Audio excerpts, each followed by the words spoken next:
आदरणीय प्रधानमंत्री जी, आपको नमस्कार, सादर प्रणाम। आज मैं बेहद व्यथित हूँ और मैं सीधे आपसे बात करना चाहता हूँ।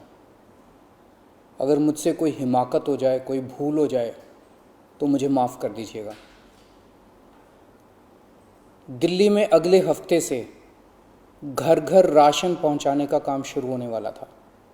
मतलब अब एक गरीब आदमी को राशन की दुकान पे धक्के नहीं खाने पड़ते, बल्कि सरकार बढ़िया तरीके से अच्छे राशन पैक करके उसके घर भिजवाती।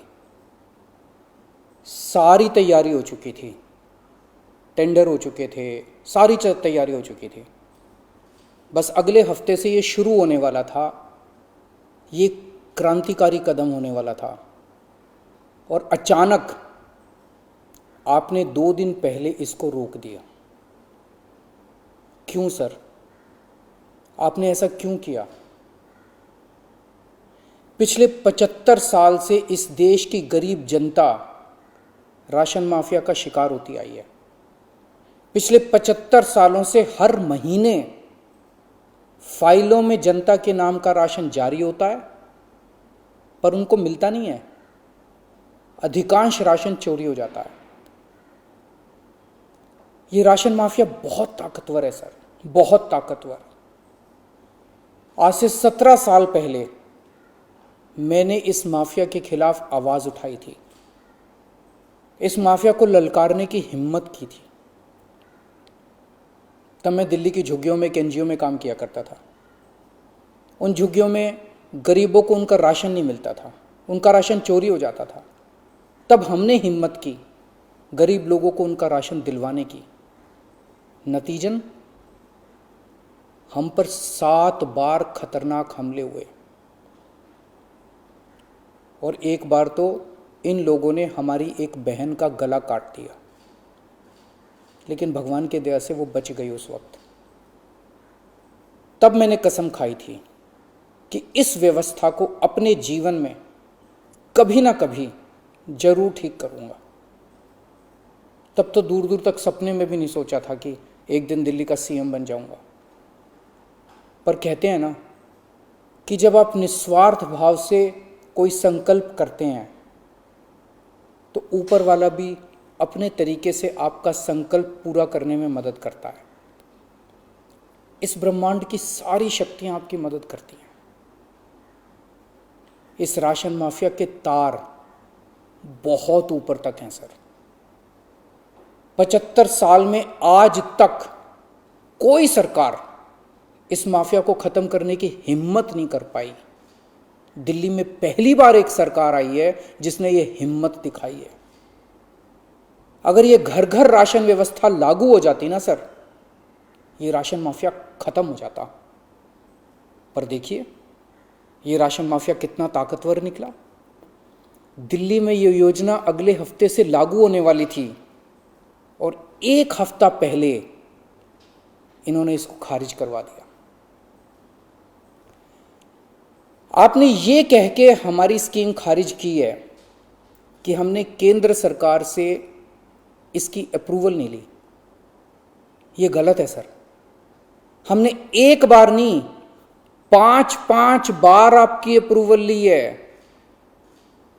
ये रही सारी चिट्ठियां। केंद्र सरकार को हमने इतने सारे खत लिख के बताया कि हम ये योजना दिल्ली में लागू करने जा रहे हैं। कानूनन हमें दिल्ली में ये स्कीम लागू करने के लिए केंद्र सरकार की कोई अप्रूवल लेने की जरूरत नहीं है। कानूनन इस स्कीम को लागू करने के लिए राज्य सरकार पूरी तरह से सक्षम है। लेकिन हम केंद्र सरकार के साथ किसी तरह का कोई विवाद नहीं चाहते थे, इसलिए हमने एक बार नहीं 5 बार आपका अप्रूवल लिया है सर। मार्च के महीने में हमारी योजना पे आपकी सरकार ने कुछ आपत्तियां लगाई, हमने आपके सारे ऑब्जेक्शन पूरे कर दिए। जैसे हमने इस योजना का नाम मुख्यमंत्री घर घर राशन योजना रखा था। आपने ऑब्जेक्शन लगाया कि हम इस योजना का नाम मुख्यमंत्री के नाम से नहीं रख सकते। हमारा मकसद अपना नाम चमकाने का नहीं था, हमारा एक ही मकसद था किसी भी तरह से ये स्कीम लागू हो और गरीबों को उनका राशन मिलने लगे। हमने आपकी बात मान ली, हमने स्कीम से नाम ही हटा दिया, और भी आपने जितने ऑब्जेक्शंस किए हमने सारे मान लिए। इस सब के बावजूद भी आप कहते हो हमने आपकी अप्रूवल नहीं ली। और कैसे अप्रूवल लेते हैं सर? अब और कैसे अप्रूवल लें? इस सब के बाद भी आपने ये स्कीम खारिज कर दी, क्यों सर? लोग पूछ रहे हैं, अगर इस देश में पिज्जा की होम डिलीवरी हो सकती है, बर्गर की होम डिलीवरी हो सकती है, स्मार्टफोन और कपड़ों की भी होम डिलीवरी हो सकती है, तो फिर गरीबों के घरों में राशन की होम डिलीवरी क्यों नहीं होनी चाहिए? सारा देश जानना चाहता है आपने ये स्कीम खारिज क्यों की सर? आपने ये भी लिखा है कि चूंकि राशन दुकानदारों ने दिल्ली हाई कोर्ट में इस योजना के खिलाफ केस कर रखा है, इसलिए ये स्कीम खारिज की जा रही है। इस बात पे आप स्कीम कैसे खारिज कर सकते हैं? ये राशन दुकानदार इस योजना के खिलाफ हाई कोर्ट से स्टे लेने गए थे। हाई कोर्ट ने इन्हें स्टे देने से मना कर दिया। जब हाई कोर्ट ने इन्हें स्टे नहीं दिया, तो आपने इस स्कीम पे स्टे कैसे लगा दिया? आपको इन राशन वालों से इतनी हमदर्दी क्यों है? अगर आप राशन माफिया के साथ खड़े होंगे सर, तो इस देश के गरीब लोगों के साथ कौन खड़ा होगा?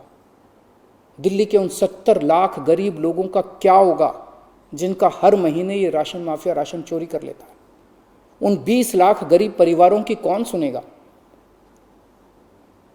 और एक बात, उस हाईकोर्ट के केस में केंद्र सरकार भी पार्टी है। कोर्ट में केंद्र सरकार ने अपना जवाब दाखिल किया है। क्या कहा है कोर्ट में केंद्र सरकार ने?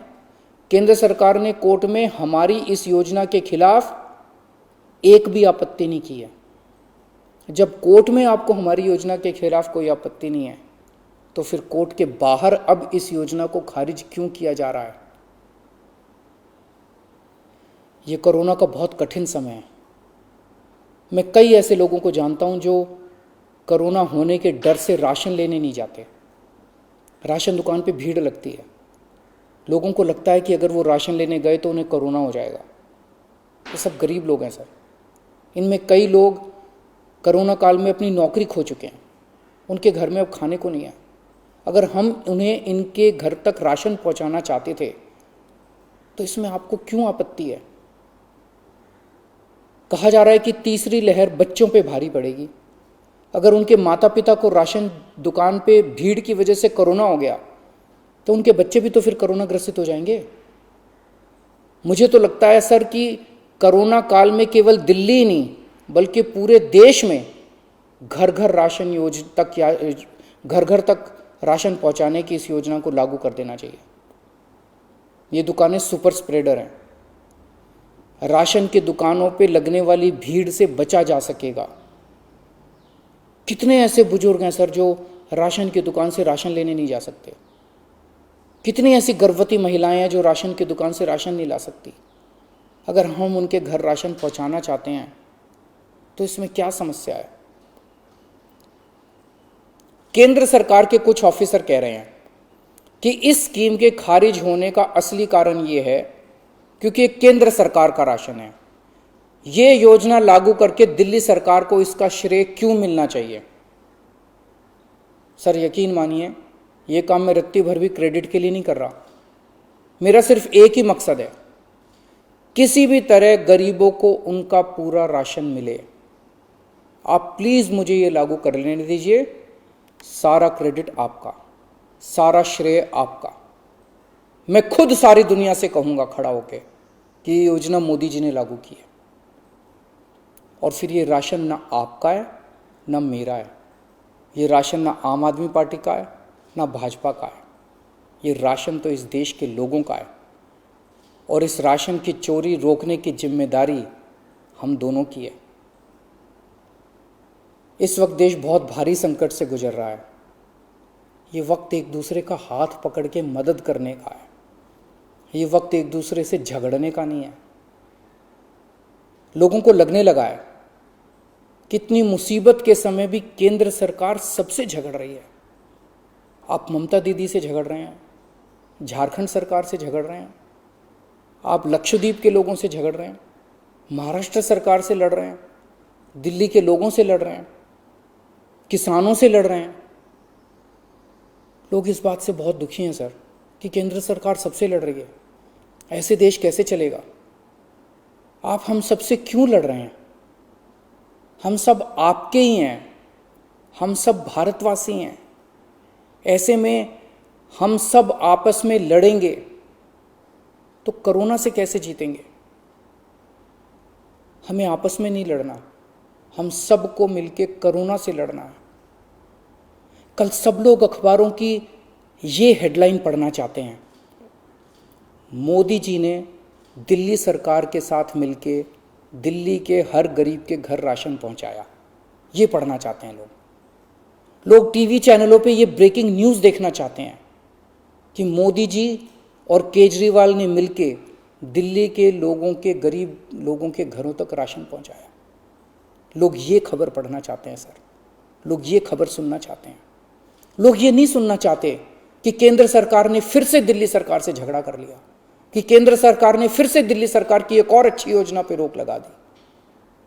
मैं हाथ जोड़ के दिल्ली के 70 लाख गरीब लोगों की ओर से आपसे विनती करता हूं, सर प्लीज इस योजना को मत रोकिए। ये राष्ट्रहित में है, इसे होने दीजिए। आज तक राष्ट्रहित के सभी कामों में मैंने आपका साथ दिया। मैंने हमेशा कहा है कि राष्ट्रहित के किसी भी काम में राजनीति नहीं होनी चाहिए। अगर कोई विपक्षी पार्टी की सरकार भी राष्ट्रहित में कोई काम करती है, हम उसका साथ देते हैं। राष्ट्रहित के इस काम में आप भी हमारा साथ दीजिए सर। अभी तक की सरकारों ने देश के गरीब लोगों को 75 साल तक राशन की लाइन में खड़ा रखा। इन्हें और अगले 75 साल राशन की लाइनों में खड़ा मत कीजिए सर, नहीं तो ये लोग मुझे और आपको कभी माफ़ नहीं करेंगे। जय हिंद।